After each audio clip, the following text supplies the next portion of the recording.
Ronald Acuna Jr. returned in 2025 to show us all why he is still one of the best players in the game when healthy and why he'll be back in the MVP discussion in 2026. We'll talk about that on today's episode of Locked On Braves, so let's get into it.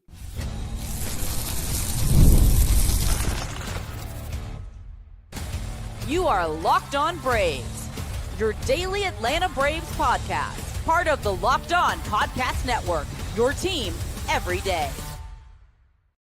Hey, and welcome back to Locked On Braves, part of Locked On Sports Atlanta, where we cover your favorite Atlanta sports teams each and every day.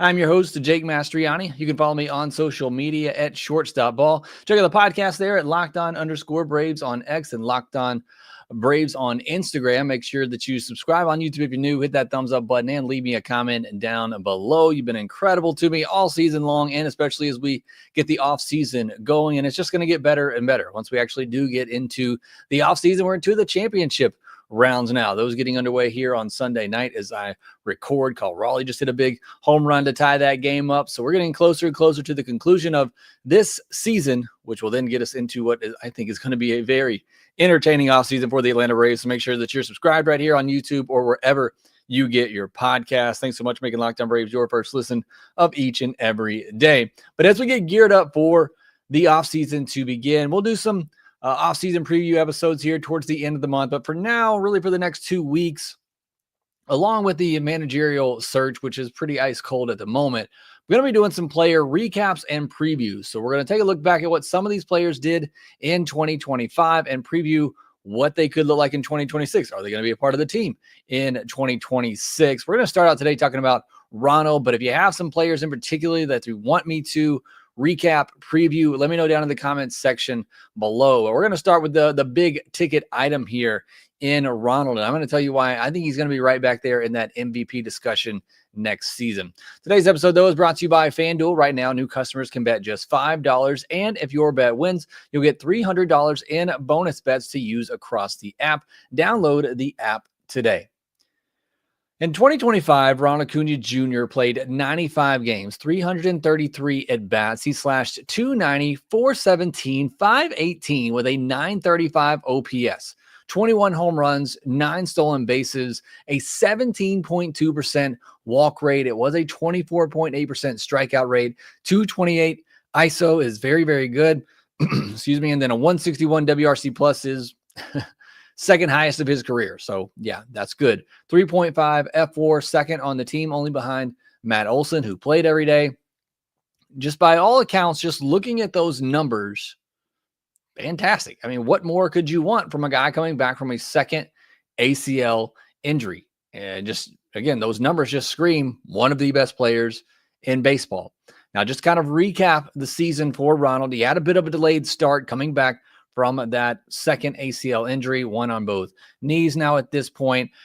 And the fact that he didn't come back till, late May was a bit disappointing. We as fans, we saw him running in spring training, sounded like he was on track.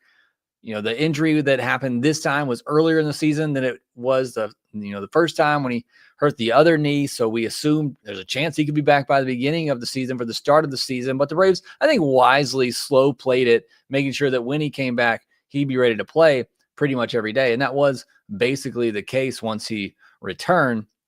But still just a little disappointing, especially when your team needs you.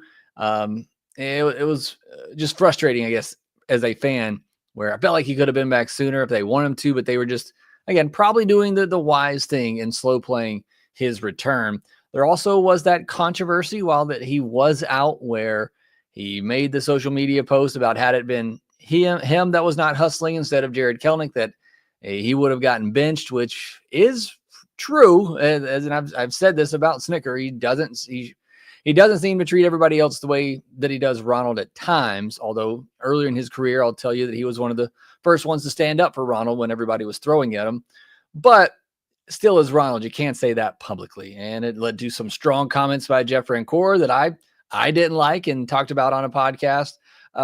So you had a little bit of that early on too, with his delayed coming back and then the comments that he made and all of that, even before he took the field this year. But then he did take the field, and what a return it was for him, hitting a home run on his first at bat blazing hot start. In his first 34 games, Ronald hit a 361, a 479 on base, a 640 slug, an 1110 OPS, a 206 WRC plus. I mean, he returned and was the best player in baseball for the first 34 games. The first month that he came back, he was the best player in baseball.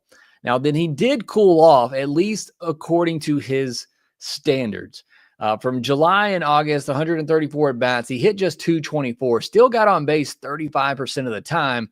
418 slug, though, did go down. Again, still not awful. 772 OPS and a 116 WRC plus. So, I watched it. I went through those games with you. Ronald certainly was not Ronald during that stretch. But I think it's funny. We look back at it and I give you those overall numbers, and it's still a 772 OPS. It's still a 116 WRC plus. Many players would take that as their slump for the season. But then he finished strong too. September and 85 at bats, he slashed 294, 429, 518 with a 946 OPS and a 167 WRC plus. And look, we talked about it during that stretch where he cooled off. Perhaps he was a little bit tired, not playing a lot the season before.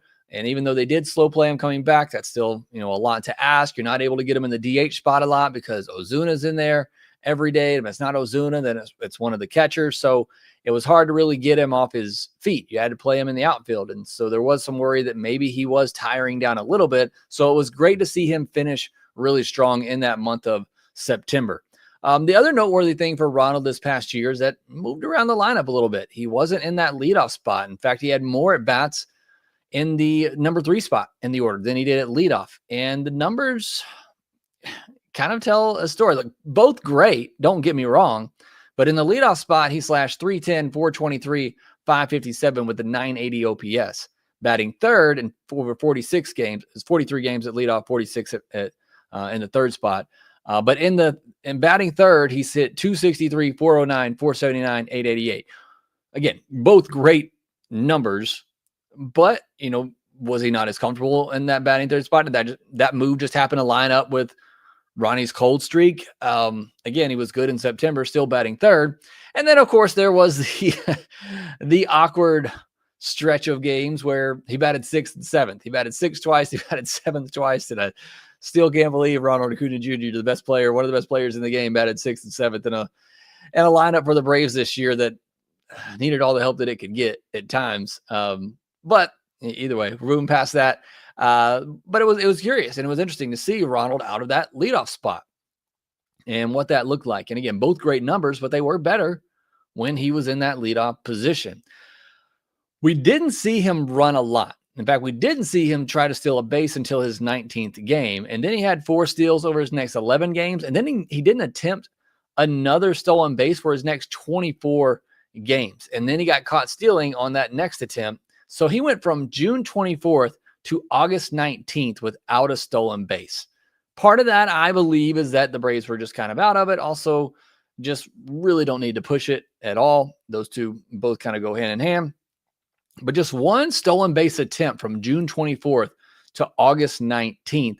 But then he had 3 in the final 2 weeks. So, look, I think it's in there for him. I think he can do it. He finished with 9 stolen bases. I had kind of predicted when he came back that it would be a 2020 season. And again, I think he could have done that, but just not any point in really risking it. It did get to the 20 home runs, but just the 9 stolen bases. The pros for him coming back, the power. And that was the big concern after the first knee surgery. When he came back that following year, the power just was not there. And you saw it from swing 1 when he returned. And pretty much throughout. I know he had the dip in the power in July and August, but for the most part, that power was there. I mean, an ISO over 200, he had plenty of power. So that was really all I needed to see from Ronald, is that he still was able to get to that power. Because like I said, that was the real drawback after that first knee surgery, is that when he came back, it took a while for that power to return. I look at the cons for Ronald in this season. And too many strikeouts, too much swing and miss, especially it felt like when he first came back, he was crushing the fastball.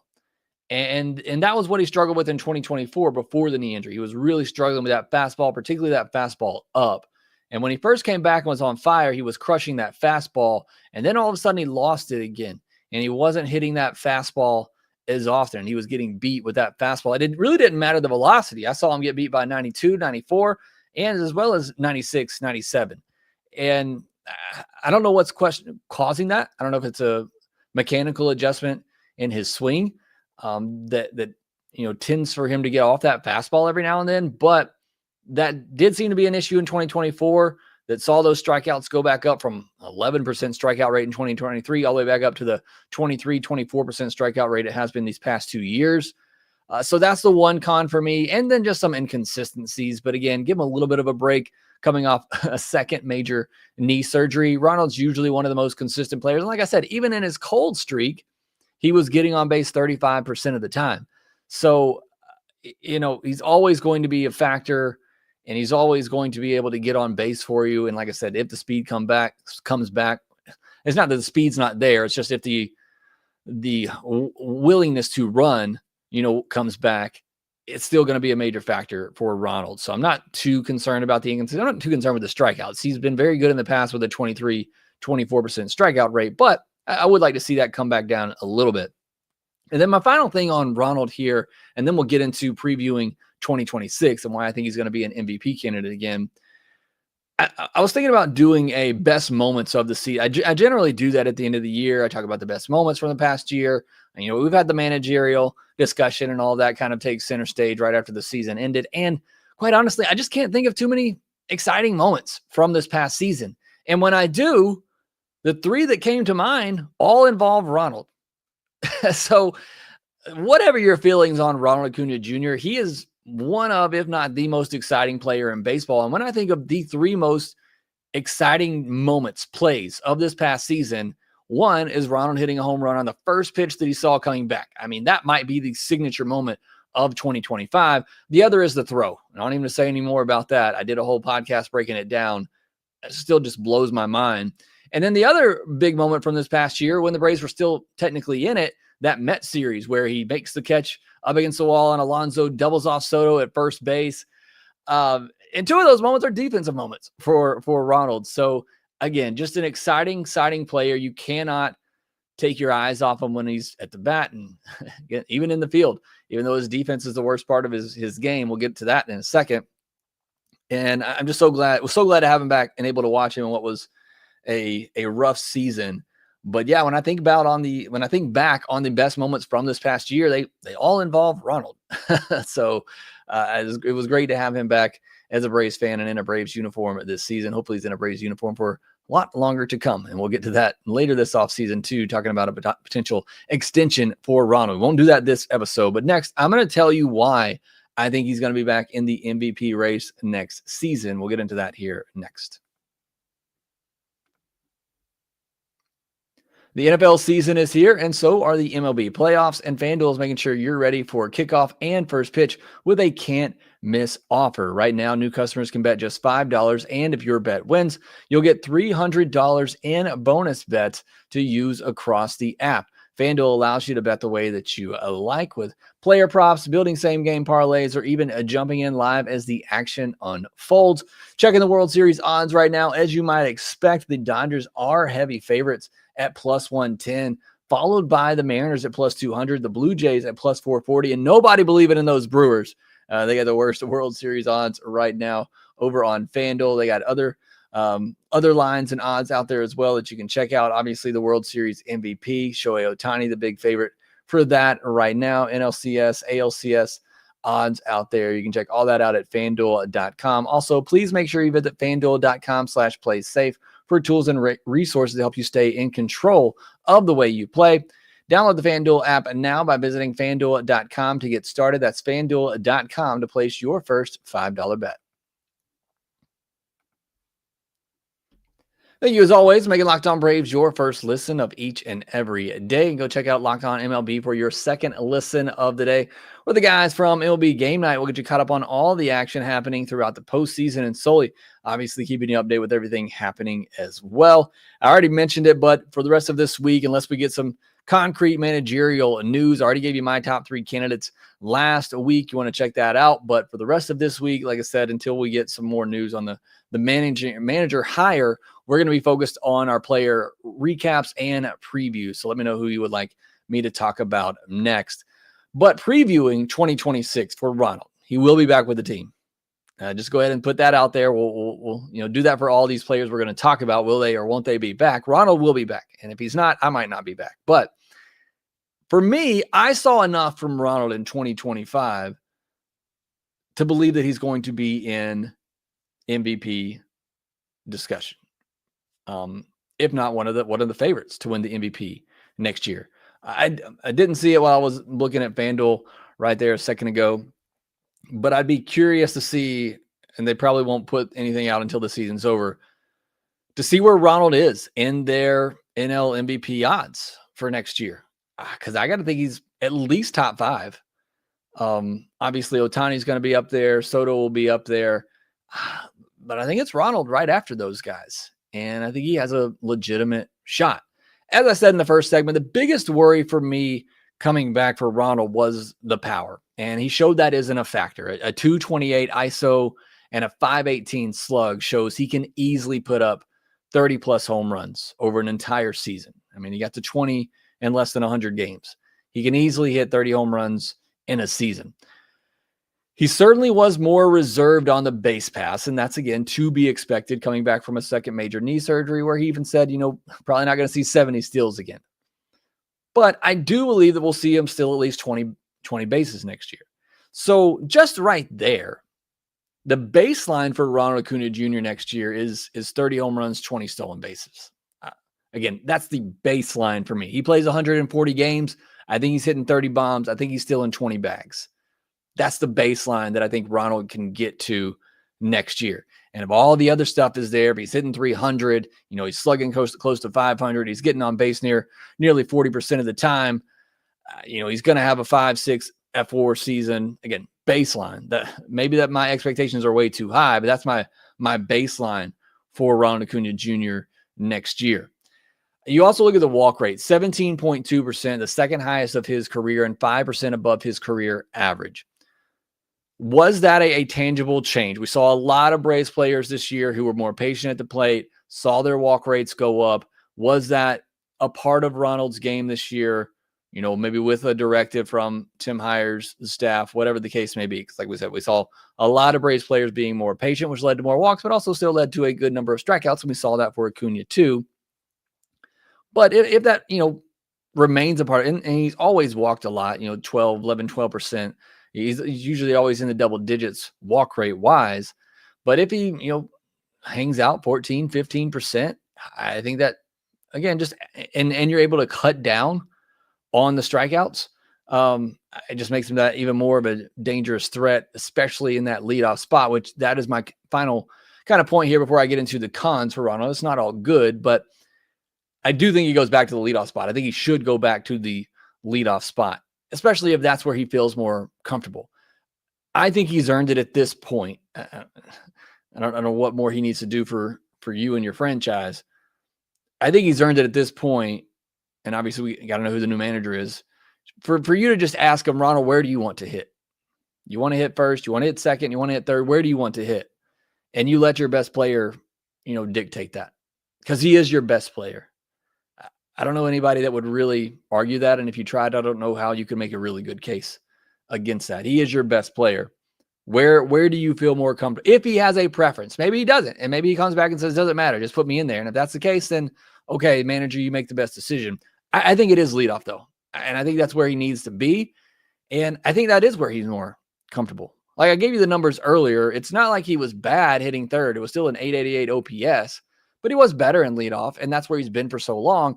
And I just think that threat of him at the top is so dangerous to, go bridge the first pitch of the game, to walk and get on base. And with that speed element that I think will be there, I just think he needs to go back to the leadoff spot. But let me know your thoughts in the comment section below on that. Where do you think Ronald should hit in the order?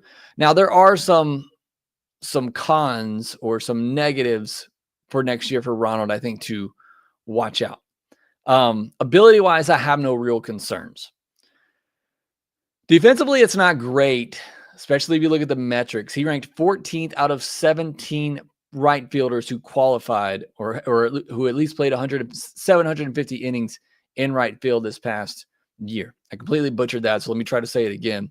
He ranked 14th out of 17 right fielders who played at least 750 innings in right field this past year. He was only ahead of Teoscar Hernandez, Nick Castellanos, and Juan Soto.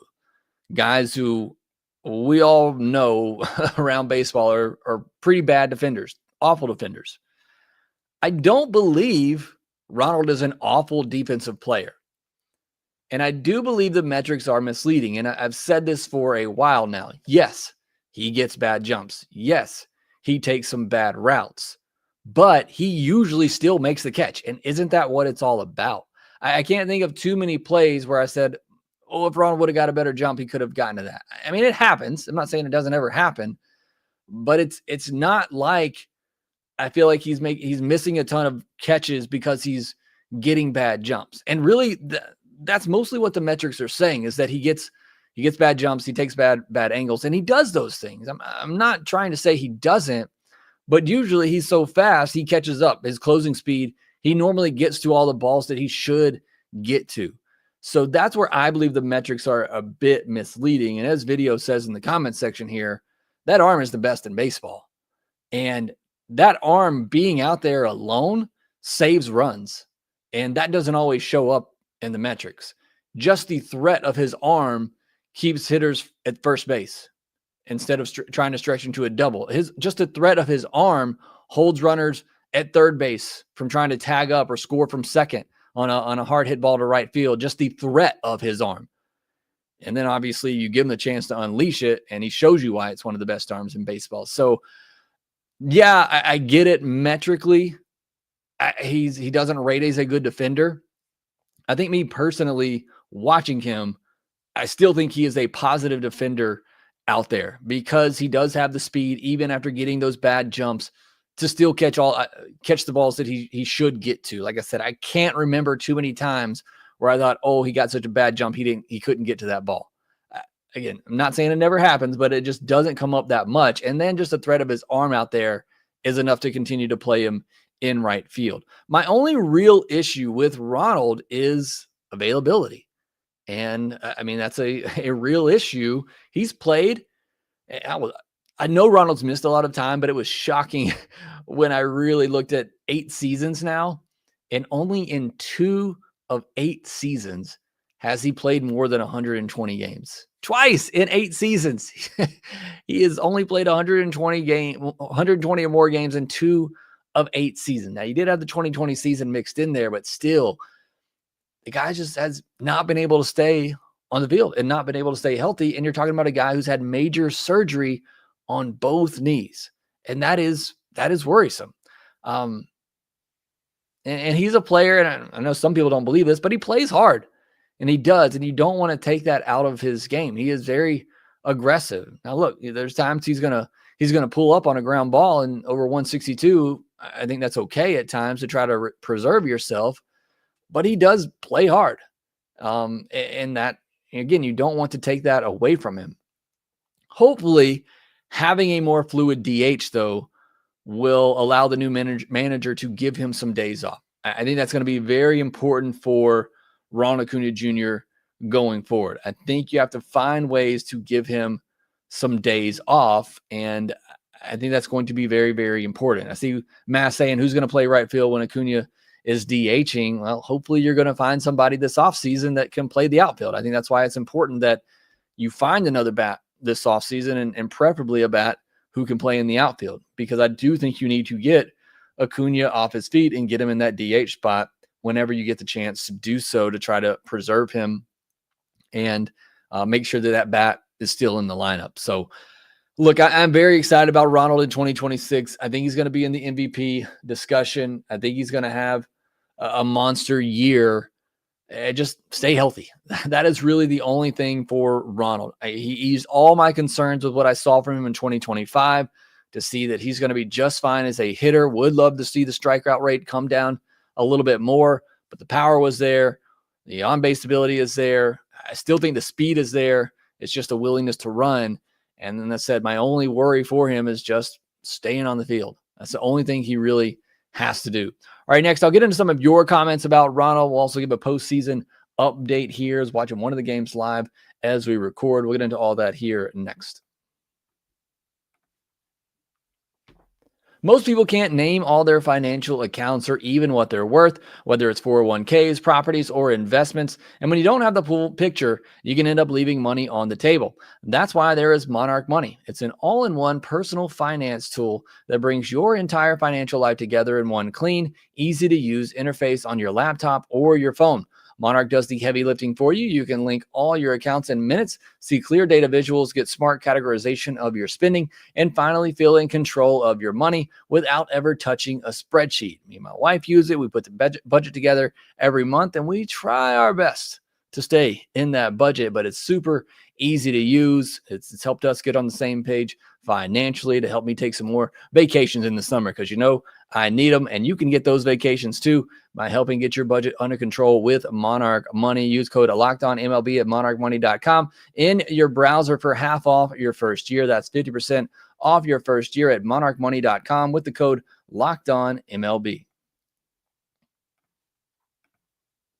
Wrap things up here, getting some of your comments. I asked you, how did you feel about Acuña's 2025 performance? Do you expect him to be back in the MVP race next year? Sean Griffin says, as expected for someone coming back from another injury, AA needs to wrap him in bubble wrap and put him on ice until early to mid-June, and then let him loose. I can't wait that long to watch Ronald again. Jay Bray says, as long as he's healthy, he's a top 3 player, no doubt. I certainly agree there with you. I still think he's up there with the Judges, the Sotos, the Otanis, and all of those guys.